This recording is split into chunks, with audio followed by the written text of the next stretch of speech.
Hi, Homeworthy. I'm Steve McKenzie, and welcome to our home. Come on in.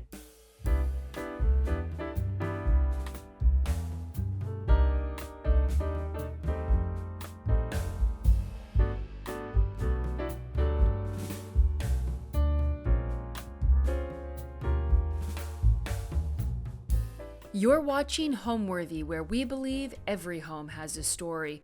Scan the QR code to subscribe to our new channel, Weddingworthy, where we celebrate amazing couples and the love stories behind their perfect day. Hi, I'm Steve McKenzie. I'm an interior designer, and you're in my home here in Atlanta. We're frequently asked, how did we end up here? We've lived all over the United States, and in 2012, we opened an interior design business as well as a showroom, my wife and I, Jill. And we commuted from the suburbs where we raised our children, and it was just killing us, the commute. So we thought, let's move into the city. And I'd always had this dream of living in a high rise. I think it goes all the way back to the courtship of Eddie's father, and I thought it was such a glamorous place in New York. And so we started searching, and this was the very first place we saw. And we said, absolutely, we can't live in something that small. And we kept looking around the city, and then ended up coming back to this and saying, we can make this work. So 2014, we completely remodeled the place and moved in the fall of 2014.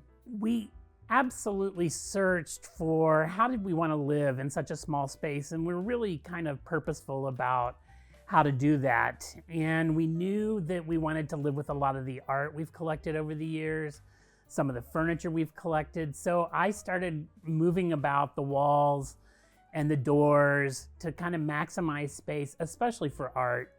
And we ended up taking out 12 doors out of this condo, this little tiny condo, 1,569 square feet, but it made it very livable for us. And so that's the way we approached the remodel, and we really gutted it almost everywhere. So the layout of our space is, it is a 2-bedroom condo, as I said, 1,569 square feet.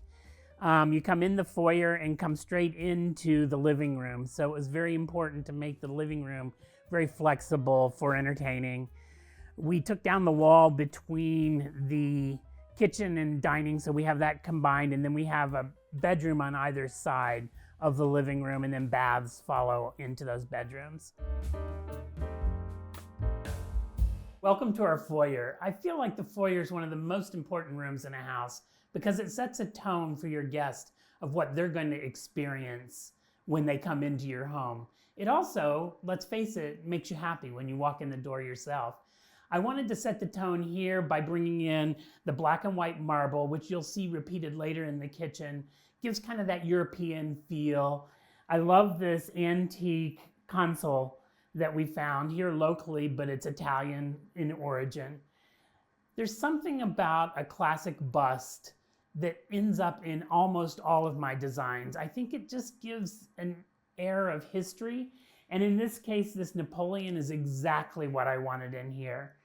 This mirror is a favorite. It's an antique from my wife's father, from Denmark originally, and I just think it goes so well. And I love the combination of these older pieces combined with this contemporary art. These are all pieces by friends. In fact, you'll find as we move through the house, a lot of our pieces of art are from friends of ours, but everything in the foyer is from friends. And I love a favorite exhibition that I saw. I've got the catalog here of that. And then I always feel like a few fresh flowers make a big, big difference, and especially when you're greeting someone. I like the backdrop of the dark in here. It's kind of intimate when you walk in, and it also makes the art really pop, and you get a wow moment when you walk through that front door, and that's what we were trying to do with this space. A favorite little piece here in the foyer is our umbrella stand. I think everyone needs an umbrella stand, but this one I love. If you peek back here, it's the man in khaki, and he's hugging our umbrellas, and I love it. It's cast iron. We got it over 40 years ago when we were first married, and Jill worked at Brooks Brothers. They sold them, and I just love it. And then a favorite piece that's in here is this sword. We have no idea what the history is. One of our very first homes we bought, it was in the rafters. I assume it's very, very old, like colonial, but we don't know anything else about it. But it makes me smile and makes me remember when we first got married. And this is another piece of art from an artist friend of mine, T.L. Lang. He did both of these pieces here in the foyer. You know, every condo has to have those little secret spaces for storage, and this is one I'm willing to share.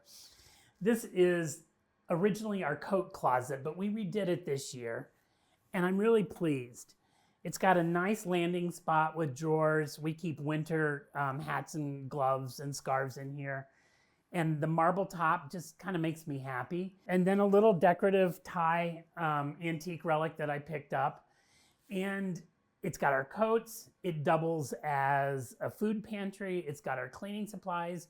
And we've got wine storage in here. So this little tiny, probably 5x5 space gave us a lot of usage when it's organized correctly. The last little surprise is we maintained these two doors, which are original to the apartment. And I absolutely love them. I love the detail on them. But more importantly, we can make it kind of fun and have a super surprise reveal if we want to answer the foyer door and then open the doors to the rest of the space. You know, I didn't start as an interior designer. It's been a very interesting path coming here. I've always been in the home industry. I started my career, believe it or not, when I was in college. I worked for Sherwin-Williams in their research labs. I was a chemistry major at the time and worked on paint development and particularly color palettes, and worked in Chicago for them in the summers. That led to me going into a career with them in management. I paid my dues in the Sherwin-Williams stores in the Midwest. And then I went to work for a company by the name of Lee Ward's, and they were a precursor to Michael's and a craft chain. And I designed frames as well as eventually I designed all their imports. So I designed Easter bunnies and Santa Clauses and Christmas trees. And that kind of led to me going with a company, Larson Jewell, which was at the time and still is the preeminent manufacturer of custom picture frames. I eventually became marketing VP and then ultimately CEO. And we sold to Berkshire Hathaway. So I was a Berkshire Hathaway CEO for 10 years. And then it was time for a change. And that's when I had always wanted a fabric collection. So we designed a fabric collection and opened a retail store, a showroom selling to trade. And then it was in design centers all over the United States as well. And that just led naturally, people started asking me to do design, and that was 2012. And the rest is history, as they say, and it's been a wonderful path. I love doing interior design. And now that we're done in the foyer, I'd love to bring you into the living room. Welcome on in. I think if you love to entertain, a great place to start is make sure you have a bar. And I love our bar. This base piece is a Gothic altar from somewhere down in Provence that another designer found for us, actually. And I just think it's so beautiful. It's original, it's rustic, but I think it's the perfect height, and I think it makes a nice bar. We did put a new stone top on, and then we try to keep our bar contained within a tray so that you've got room for ice, glasses, etc. when you entertain. I love this piece. It was given to us by a neighbor, and he knew I was a fan of Napoleonic history, and so he gave us this Napoleon piece. The candlestick lights, I think, work exceptionally well on the bar with this kind of old candle look to them. And again, I love a bust in a space, and so this one of Beethoven made it here. I think it's fun. And this abstract piece is just a fabulous piece of art. I've owned it for years. It was done by a friend who's now deceased. We had the frame hand carved for it. I think it just brings a lot of detail to that piece. And I personally love the juxtaposition of a very strong, big Spanish frame combined with an abstract portrait there. And then something kind of fun on our bar is we use the ice bucket day to day just as recent correspondence that people have sent us so we can pick it up and look at it again. Favorite little pieces. And I love, my grandson recently did this piece and asked us to put it in the front. So he's got pride of place right now there. When thinking about the bar, we all have our favorites, and mine is a vodka water. Straight and simple. I like it that way, but we've got anything we can accommodate someone. And I also love, there's only a single rose here and just a little bit of greenery, but I think it just brightens things when you have some floral placed on a bar. You know, to make the bar interesting, I feel like it's always fun to have something really personal. And in this case, Jill's from Indiana, and we both went to college there. So we have these vintage Indiana glasses that stay here, including on the banks of the Wabash on the back for anybody that's a Hoosier. And then this is a fun piece that Jill's family had Scandinavian furniture stores when she was growing up. And this is something he brought back from Switzerland on a trip. And I think it's really fun. It's a cowbell. As we move through the living room, I want to share this wall. I've been told by so many people that gallery walls are dead. I don't believe that. I want to live with a lot of art. A lot of my clients want to live with art. So I do them frequently, but this one has special meaning. Almost every piece up here is a friend of ours, and we've collected it over the years. This starts with T.L. Lang. This is a Don Solly. When we lived in Colorado, he painted. He was a Russian impressionist. This is someone from New York that's a dear friend, Bruce German. These three pieces are mine. I'm an abstract painter also, and worked a little bit into our wall. These two pieces, he's got a genius mind. Steve Storrs is his name. And if you see over here, there's a little piece on the table that we'll talk about later. He's also a sculptor and kind of out there with his sculptures. This piece is by Randall LeGros, a Taos painter. I love the title of it, Poet in Winter. And you can kind of see he's a mixed media collage artist. And I love that you can see kind of a poet hidden back there in the middle of the painting. And yet you've got these birds and all this texture. This is probably my favorite piece in the house. This is by T.L. Lang also. It's a figurative piece, and I just think it's tremendous. So that's why it has pride of place. This is a friend from New Mexico, Marty Horowitz, who's now deceased also. He's a gold leaf artist, and I just think his work is so interesting. This is an exciting new piece we just added. I do rotate in and out. This piece I acquired from Huff Harrington, where Jill works. It's their gallery. It's a vintage piece, an antique piece from the Paris flea market. I've named him Pierre. I think it's just a magnificent portrait. He reminds me of Soutine the painter, and I just love him up on our wall. I was given this piece by a friend, Rosenthalis. It's a Jewish artist from over in Israel. I think the portraiture or the figures are amazing in that piece. This piece was by the painter, Randall LeGros. This is an assemblage he did. It's called Measure of a Man. I think it's a good reminder for all of us to think about what we're doing and how we're being measured, what people are reading into us. I have a few favorite objects here on this music stand. This came from Thailand. I brought it back from a trip. Interesting little tidbit. Our grandchildren, when they were young, thought it looked like Jill, and so they called her Tutu. And so we now know her as Tutu. This little piece was a gift from someone out in New Mexico. I just think it's a sweet piece. I don't know a lot about the provenance of the piece. And then these two pieces are by Deanna Serlin, a local artist here that I've collected for years. I love this antique piece, if I could talk about it.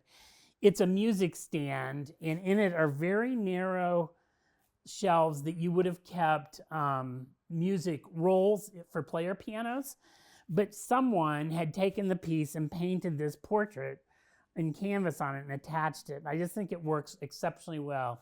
I did replace it with this marble top.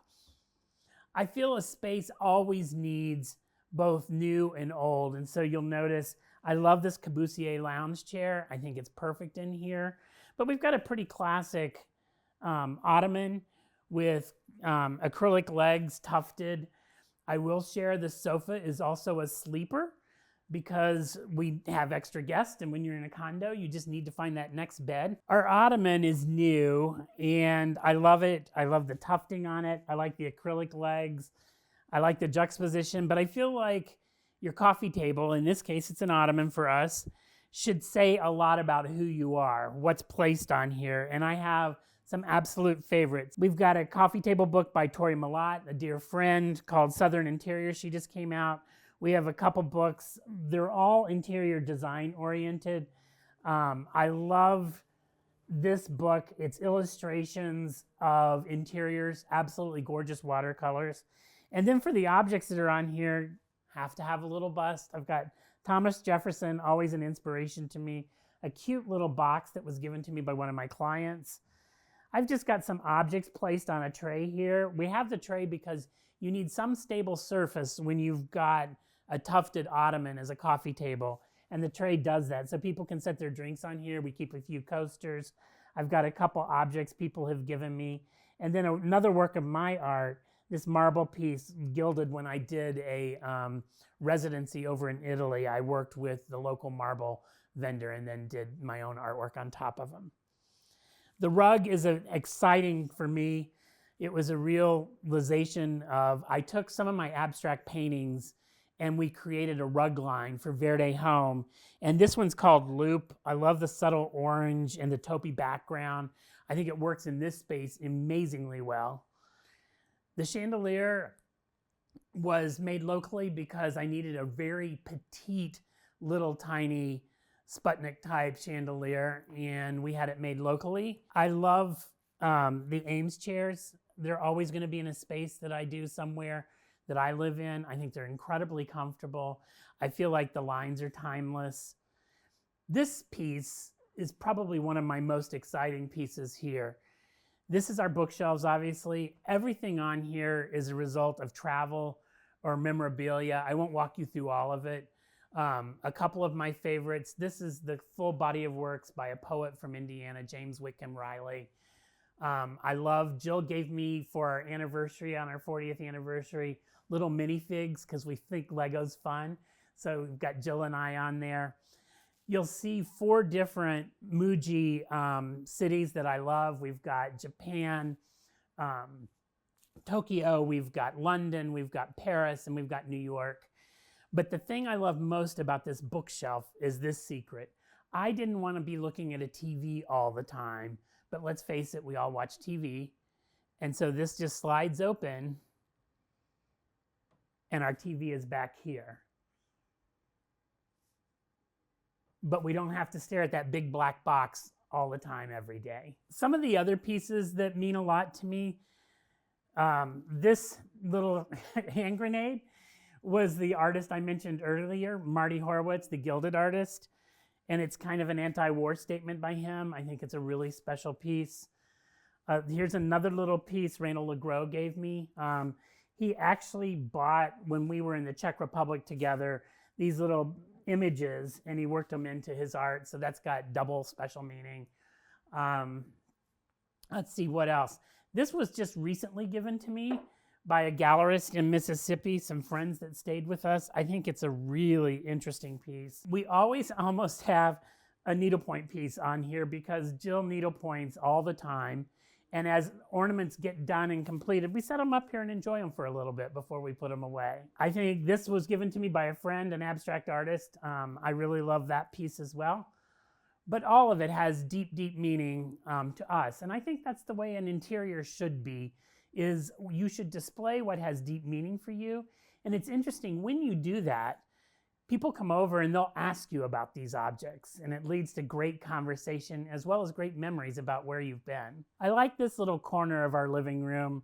This has a big family memory for me. This is an Israeli artist, Abraham Betzel, and this sculpture was this way, but I had him add 2 more children. It only had 1 child, so that we've got our whole family here. And I just think it fits so beautifully. And I'm a huge Henry Moore sculpture fan. And to me, these lines are very similar to Henry Moore, but something that I could afford. The drapes I love in here. It's a wool, I like this paprika color. I think it just warms everything up. It frames the view of the skyline beautifully. And then I had Tafford make a custom leading edge for me over in India that I think just accentuates the colors in the room beautifully. This chair, this is a perfect example of what I've talked about. We were talking about the Corbusier lounge chair, the Ames chairs, but then these are 18th century Louis XV chairs, and I have covered them in my own fabric, which is kind of these were drips of paint that we put together to create this kind of strié view, and I just think it all works so beautifully together, the new with the old. I love the juxtaposition of this chair and this age right next to this Noguchi coffee table. I think the two work beautifully together. And again, one more bust, a Mozart this time over on the coffee table. I feel like every space needs little moments that people can take in at one time. And that's what creates layers throughout a space. And this little moment I love. This is an American pressed oak lounge chair. Believe it or not, it's an antique, but it does go back. But I coupled it with this contemporary cravat embroidered fabric. I love the two together. And then this little moment, this is actually a Swedish Biedermeier dining table that cranks up if you want it to be tall. I like it as a coffee table. I love the finish on it. I like the blonde wood, the Biedermeier look, the maple. And then we've just got a sculpture. We prior owned the hero size of this sculpture and sold it with a helm that we had prior. So I'm so happy to have the maquette as a memory for us. And then I had talked about Steve's stores. This is so hard to see, but this is just a little tiny sculpture that he does. And his sculptures always have electric flashing in it. It makes some people nervous. They're like, is a bomb about to go off? It's flashes all the time. But then he's got that coupled with this little tiny Anastasi pottery shard from New Mexico. And I just think the combination in this sweet little sardine can is just fun and something fun. And it was a gift from him, so I love it. I'm asked frequently what's my aesthetic as an interior designer. And truthfully, when I'm designing for a client, I hope I'm designing for their aesthetic. And when I walk away, people say, this feels like you. But when you're designing your own home, your aesthetic really comes through. And I think I would describe it as an international style. I love the combination of antiques with modern. We live on the 25th floor. I wanted to make sure I kept all the views so that we could see the beautiful skyline or the beautiful trees out the western view. So I think my aesthetic is international, but with lots of little tiny memories tucked in everywhere that are conversation starters. Just as you're departing the living room on the way to the kitchen, I love this Jakobsen chair. I've been a fan of his work forever, and to own one really means a lot to me, and I love having it right here as we go into the kitchen. Well, welcome into the kitchen and dining room. I wanted to create as open a space as I could because in condos, the rooms can get very tiny very quickly. And so we removed the wall between the kitchen and the dining room. It was a traditional galley kitchen before, and I did that for several reasons.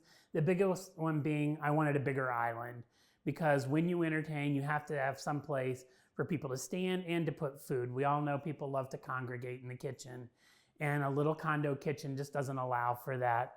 But the dining room is one of our pride of place. We love to entertain. We love to have people around the table.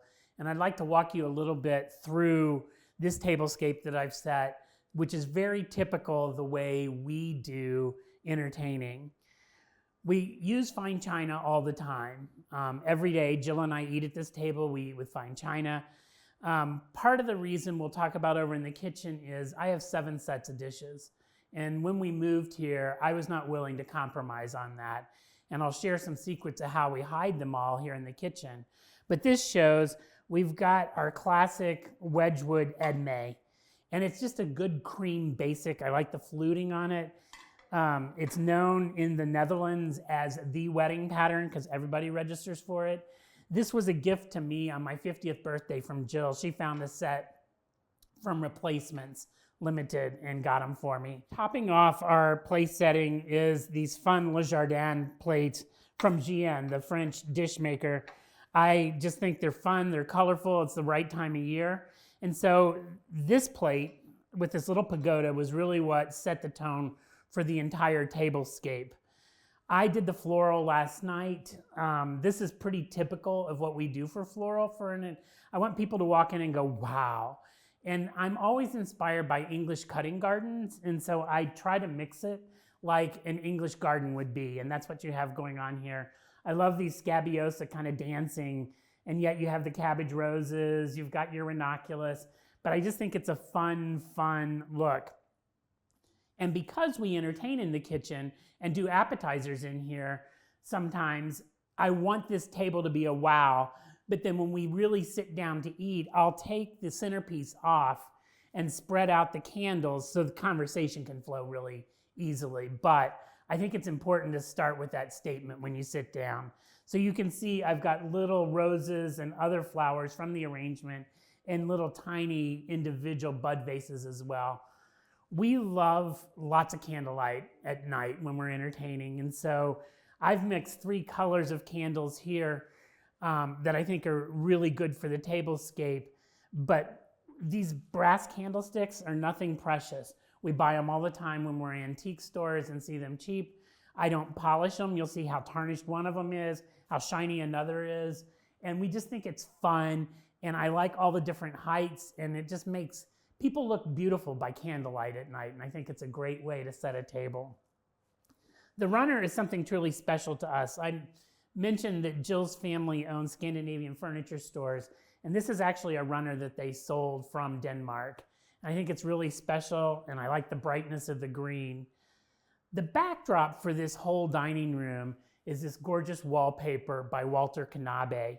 He is an artist and wallpaper printer based in Indianapolis, and I just think it evokes several things for me. I like the pineapple, a good Southern sign of hospitality, but on the other hand, it feels very Venetian to me, and I think it gives an air of old world. I love the texture on it, the plaster. It makes it feel very authentic, and that's what led me to this lantern above the table. I thought it felt very Venetian too. It's made by Urban Electric, and you can customize at Urban Electric. So I've got this darker goldish finish, the brighter gold. I love the German seated glass. I think it just makes a beautiful light for the dining room. I do want people to always be comfortable around the table. So the head chairs are by Salamet, and I love the Performance Velvet. What did we do before we had Performance? My grandson eats in that head chair every Friday night and spills chocolate and everything else, and it cleans right up. So I think Performance Velvet is a great way to go in a dining room. And then I love rattan. I've always loved rattan. And I think they just make a pretty table. Cafe chairs by Sika.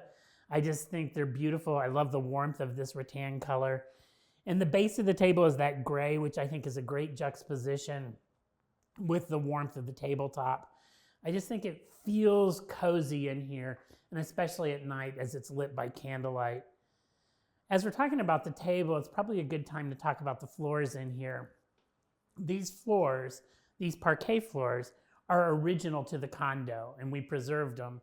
In fact, we had to have a special maker up in Canada make us individual pieces to replicate, to fill in where the floor was damaged. But then we sanded it, and it's a whole new finish that we came up with. But I'm really pleased, and I think it's really special to have it run throughout the building. Throughout the condo. The building dates to 1969 and was, in fact, the first high-rise in Atlanta, residential high-rise. But I love the fact that we have authentic original floors. The building has always been a favorite with designers, and the real reason is we have so much flexibility the way you can move walls around. It's a brutalist structure from 1969, and so it's supported by only like 6 pillars in every 2-bedroom. And so we can flex the space, and it leads to designers loving to live here. It's called the designer's dormitory locally here because we have so many designers that live in this building. To create a transition from the dining room to the kitchen when they're literally right next to each other, I like this little moment. This is a 17th century French commode with the original piece of marble, which I love. I've got a contemporary sculpture from a sculptor out in Colorado that I collected. This is one of my paintings, so I love that it's here in the kitchen. I think it's fun, abstract. And these three little emperors are just a fun moment. Someone, a friend of ours actually, has taken the original Chinese porcelains and added all these bejewels to them. I just think it's a fun little moment and makes people smile when they look at it. But now let me bring you on into the kitchen and show you some of the secrets of our kitchen. Well, here we are in the kitchen, and I'm really proud of this kitchen. I designed it in conjunction with collaborating with a kitchen designer, Debbie Blumenkrantz. And Debbie understood space planning. I could tell her everything I wanted, the aesthetics of what I wanted it to look like, but she has tripped out this kitchen so efficiently. We really have anything a very large kitchen would have in a very large home. Beginning with, I talk constantly about my induction cooktop. We don't have gas here in this building in Plaza Towers. And so we really needed to find a way to cook. I didn't want an electric cooktop. It was the early days of induction here in the United States. And now that I've cooked on it, I will never go back. I bring clients here constantly and cook meals with them because I want them to enjoy induction as much as I do. It responds to hot so fast, it cools off really fast, and kids can't burn their hands on it. I just think it's a dream to cook with. But we put this in the island, and I do cook right here, and then we put a range underneath, or excuse me, an oven underneath to make it function like a real range. You might remember I shared with you that I have 7 sets of dishes, and that was like the number one thing I wanted to accommodate. So all of these doors down here face the dining room. They're very shallow, but they're deep enough that we could put dishes everywhere in here. And so I've got all my dishes accessible and did not have to give up any dishes, which was my number one requisite.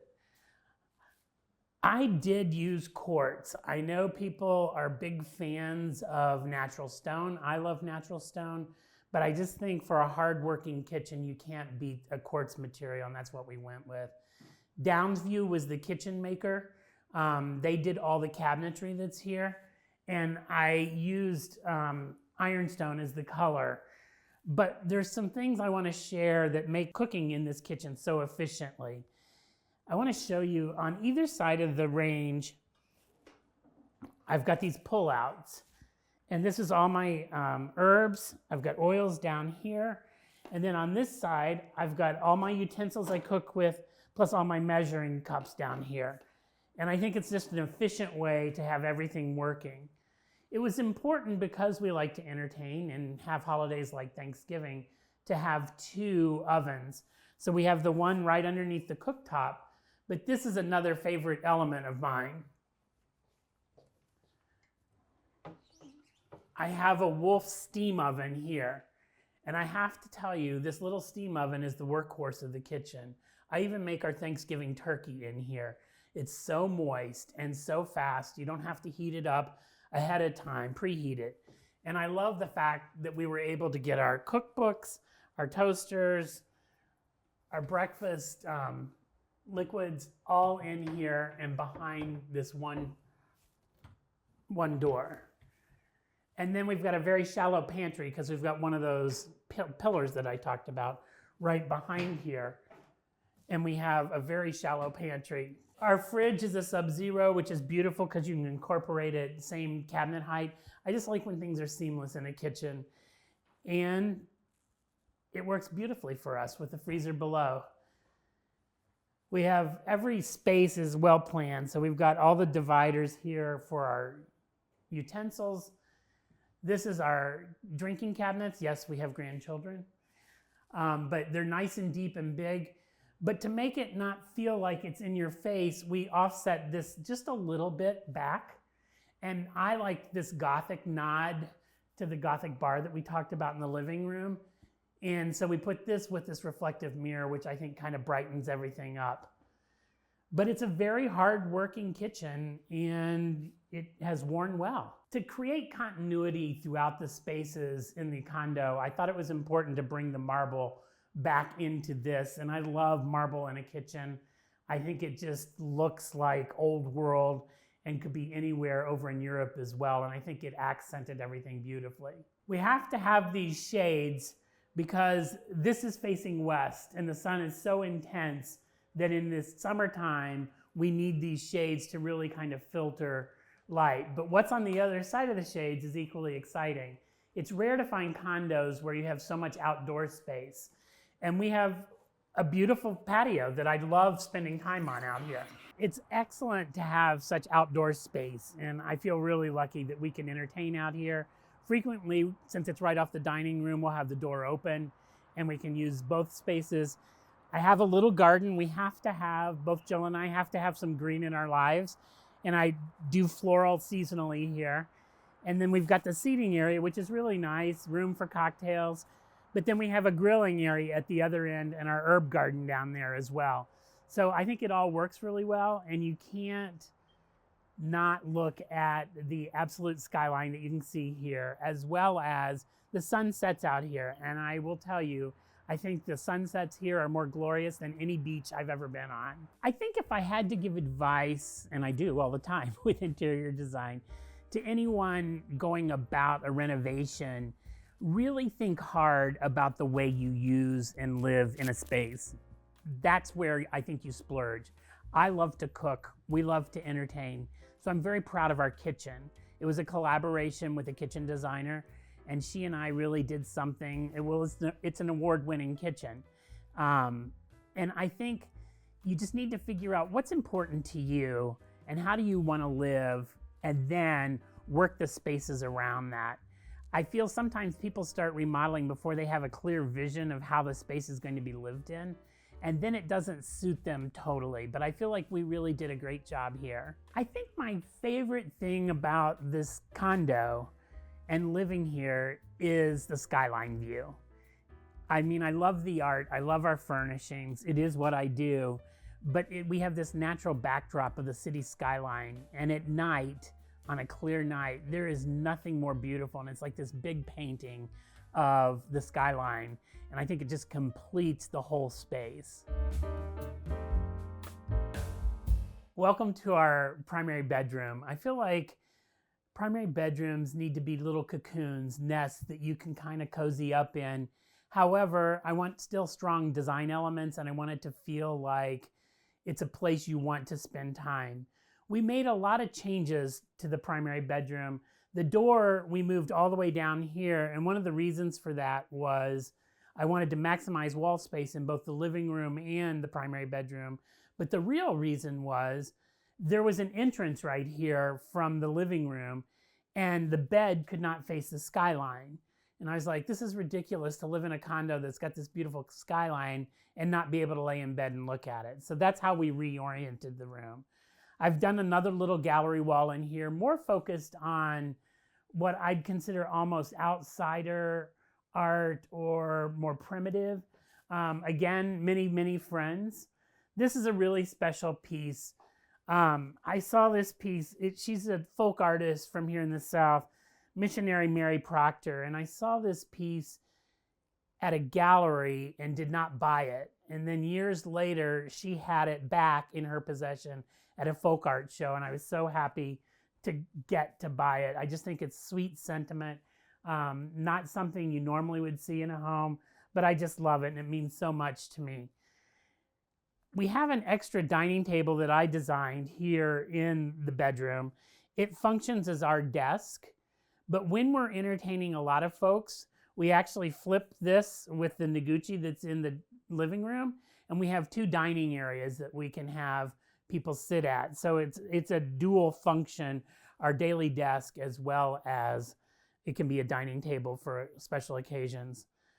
I designed this chandelier. I worked with a local fabricator again. She had something similar, and we modified it for our space. The wallpaper is one of those wows for me. It's a rune by Jim Thompson. I felt like I loved the flora and fauna in it, but it was different. It wasn't your typical toile.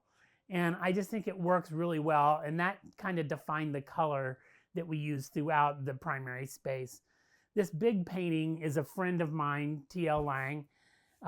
We've mentioned him before, but I just love this piece. It's fun to lay in bed and look at it. The bed, you'll notice it's a little wrinkly. It's washed linen from Peacock Alley, and I'm okay with that. It looks like you want to cuddle up in there, and I think that is a good factor for a bed. It doesn't always have to be pristine and crisp. I've got some Schumacher fabric on some pillows, as well as Peacock Alley's got our monogram on here. I always layer a bed with a duvet. This is Peacock Alley, this houndstooth. And then I think you should have also just a throw, just in case you want to lay down and take a quick nap. You don't have to tear the whole bed up. You can lay down with your, this is an alpaca throw that I think it's really fun, and just cozy right up. We didn't have much wall space because of reorienting the bed. So I love these Urban Electric wall sconces for lighting. They are very functional. They're out of the way, and we can use them to read at night as well. This piece, I mentioned that Jill's parents had a Scandinavian furniture store. It's the only piece we have from the store. It's an original teak from the 70s from Scandinavia. I think it's really fun, and I like the juxtaposition in here. And this I have to explain. It's a sculpture I did out of welding class. But our grandkids, unbeknownst to us, were playing in here one day with pipe cleaners and pony beads, and they started hanging them on it. And it's kind of developed this thing where all our grandchildren have contributed to it. Most people probably would be stressed seeing something like that, but I think it's kind of fun, and it's like they collaborated with me. And it's a fun bit of color, and I thought, why not? Let's just leave it. The drapes in this room are part of my fabric collection that I launched 12 years ago. We call it Loop also. But I love the paprika. We've brought it from the living room now into here in this form. And I just think they're really fun. I like the abstract painting nature that it gives it. And then to tie the rooms together, I always like to have a through thread in a home. I use the wool from the living room as the leading edge on these drapes, just to tie the two together. One thing I like to do in a space is create an envelope of color. In this case, I wanted something very tranquil and key off the wallpaper, but I wanted this shade to carry through. And you'll notice in almost all of my spaces that I design, I do this. I do a matte on the wall for cleanability, but not a lot of reflection. I do semi-gloss on the trim, and then do a dead flat on the ceiling, but it's all the same color. And I feel like it just creates a backdrop for art or whatever else you have going on in the room. And I think it's really important versus trim that's harsh and breaks up the space, or the ceiling being white. I like to wrap an envelope in the room. Here we are in the guest bedroom, and when we first moved in, our youngest daughter had just moved back from college and was living with us still, so this had to do double duty. And I wanted to make it a little feminine for her, but I really wanted to make it fun for our guests as well. And so we kept this piece of original architecture. This was originally a little TV room for the original owner, Mrs. Snodgrass. And the reason this piece of architecture is so fun, I didn't know this story when we first did it, but a neighbor told us that this condo, this exact unit, is in a book called Landmark Homes of Georgia that celebrated the 250th anniversary of Georgia. Most, as you would expect, are kind of big farms down in the South, that sort of thing, or maybe coastal homes. But this condo was here, and this piece of architecture is in the book. So I'll show you in a minute the book, but it's really kind of just a fun little detail. I used Manuel Canavos as the wallpaper. I've always loved this wallpaper and finally had a use for the pink and orange. Originally there was chicken wire in these cabinets, but I put the wallpaper there, so we created just some continuity. And I have to say the Squishmallow was not original to my design, but my grandson knew I loved matcha and gave it to me. And on Friday nights, they usually spend the night, he and his sister, and he and I sleep in this room, so the Squashmallow had to come here. But I have another throw, as you see. It's another alpaca. You could cozy up and take a nap if you were a guest of ours. We do have a TV for the guest if they want to watch TV. We have a little writing desk that's an old oak table from Jill's family that we refinished in a gray stain that I think is a nice little space if somebody wants to read or write correspondence. And then above it is a painting of mine. And I just thought it was a fun piece. It reminds me of our family, the way it's titled Kinship, and I love the way all the circles interconnect, and it reminds me of our family. This is the book, Landmark Homes of Georgia, and it's fun to take a look at what, her name was Mrs. Snodgrass, I love her name, and it was the same designer that designed the first governor's mansion here in Georgia, and it's so relevant to today's design. I could move into Mrs. Snodgrass's home, but you can see as you go through what the original dining room was like. But here is this piece of architecture in her bright yellow and chartreuse TV room with cabbage rose upholstery. So it's pretty cool, but you can see the architecture and it's still here today. I'm so glad we saved it. I had no idea at the time the decision I was making. The guest bath is just an extension of the guest room, and I just wanted to make sure that everyone was going to be comfortable when they're here. We moved some doors around and removed some doors, so I created a walk-in closet for my daughter right here. Not large, but small. Everything is small. But I love the vanity. It's very efficient. I designed these sconces myself and had them blown up in Rhode Island from a glass blower that I work with. And then I've carried the countertop again, that through finish throughout the whole condo. And I think it's just a happy little bathroom. I've always am finding places for art because we have a lot of art. This is another friend, Deanna Serlin, and I wanted to make sure we featured that. I like the wallpaper. It's a Philip Jeffries textured wallpaper that I think just creates a warmth in here. And yet we've got several different kinds of lighting, down lighting, the sconces, lighting in the shower, so that everyone has some sort of lighting. If you're doing makeup, you've got that. If you've got it mood lighting. This also functions as our powder room, so I wanted to make sure we had different kinds of lighting. We've got lighting so that a guest is doing makeup, they can do it, although we can turn off some of the overhead lighting if it's just a powder room at night. So we've got just multitask lighting so that you can create different moods as you go through the uses of the bathroom. I think when asked what makes a house a home, it's really not the individual furnishings, but it's the people you put in there. It's the dinner parties you have. It's the time you spend with your spouse alone. It's the emotion of the place. That's what makes a house a home, is the contact with other people. Thanks for watching. Be sure to go to homeworthy.com for exclusive content, shopping guides, and so much more.